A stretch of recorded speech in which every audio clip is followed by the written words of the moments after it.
étions aujourd'hui à une conférence de presse pour la présentation du Business Continuity and Resilience Services exact. En Tunisie. C'est quoi l'importance justement de lancer ce genre de nouveau data center en partenariat avec IBM en Tunisie?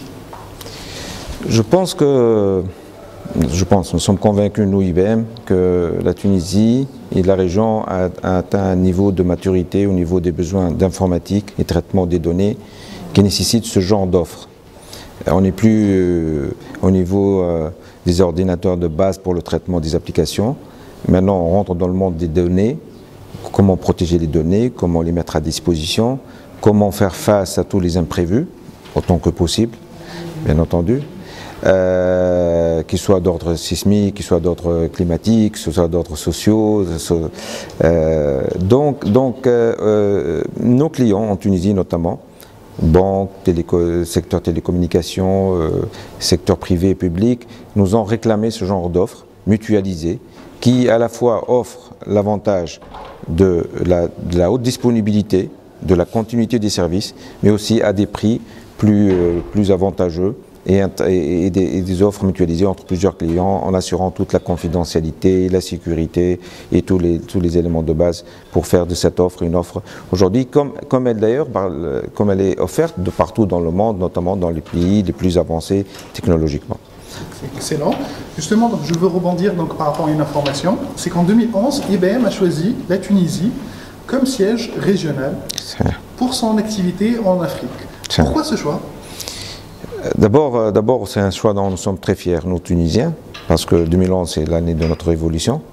Donc, à quelques mois de la révolution tunisienne, IBM, l'un des plus grands opérateurs mondiaux dans les technologies, choisit stratégiquement de mettre sa base pour couvrir les opérations sur l'Algérie, sur la Tunisie, l'Algérie, la Libye et 16-17 autres pays africains francophones. C'est un choix qui n'est pas neutre, c'est un choix qui est au-delà des événements passagers, donne le niveau de confiance que le monde a en notre pays à moyen et long terme.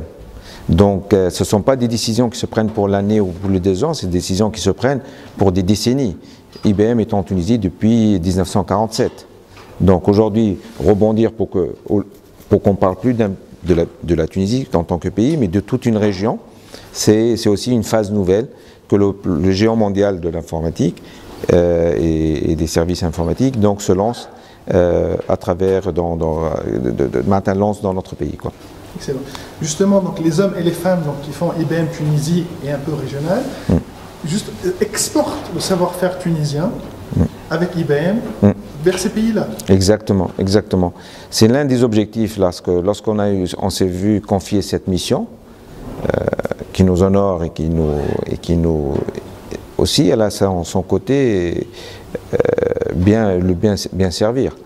Donc, sans citer des chiffres, je peux vous dire, nous, depuis la mi-2011, toute l'année 2012 et là, le démarrage 2013, cette zone, grâce évidemment à beaucoup de compétences locales dans les pays, bien entendu, et en premier, mais surtout grâce au management fait en grande partie par les Tunisiens, si ce n'est pas dire à 1900%, fait que nous sommes en bonne croissance sur des développements de notre business dans ces pays.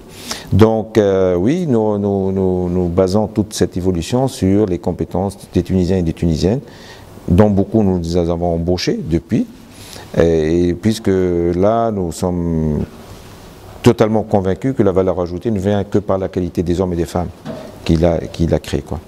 Justement, donc vous avez l'occasion et la chance d'avoir contribué à la mise en place d'IBM Tunisie, pour ne pas dire de la mise en place d'IBM en Tunisie.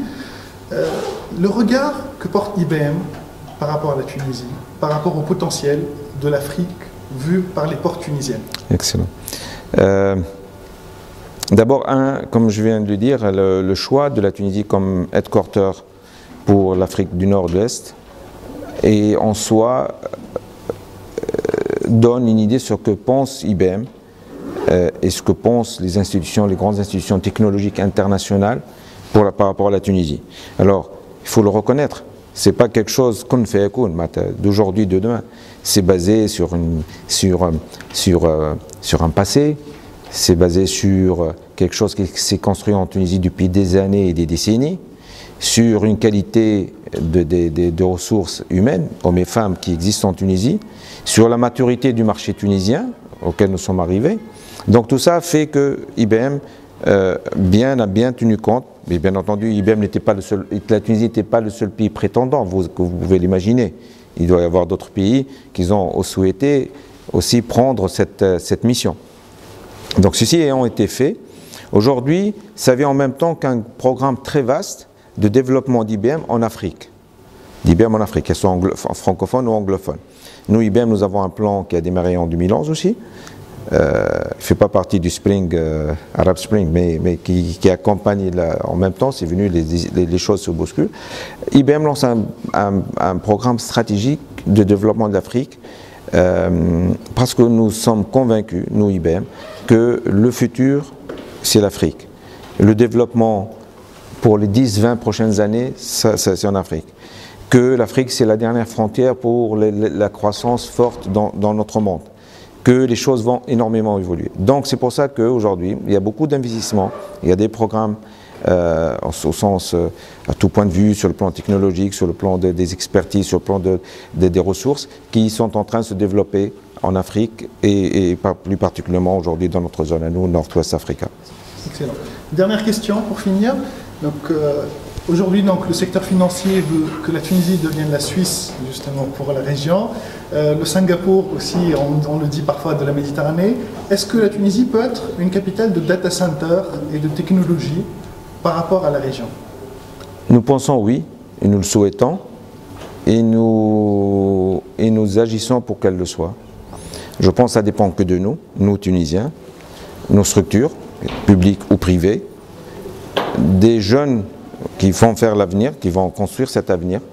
Ils ont la matière, je pense que la Tunisie a beaucoup investi durant des décennies pour qu'aujourd'hui on capitalise sur cet investissement. Maintenant, on n'est pas seul. Il ne faut pas qu'on tombe dans le piège en pensant que nous sommes les meilleurs, les seuls, ainsi de suite. La compétition est rude. Moi, je compare par rapport à plusieurs pays. Et il ne faut négliger personne. Nous ne sommes pas seuls. Les choses vont trop vite, très vite, pardon, très vite. Il faut que... On a les éléments et c'est à nous maintenant de prouver que nous les méritons. Donc, à l'image d'IBM, il y a d'autres opérateurs, d'autres grands noms aussi qui veulent faire de même en Tunisie. Pas forcément qu'en data center. Data center ou même développement des technologies au sens large, ou même développement des services, ou développer des services à l'export. La zone que je couvre avec mes équipes, l'Afrique francophone, elle demande beaucoup de ces services. Et mon point, c'est que nous, Tunisiens, ne sommes pas encore assez présents.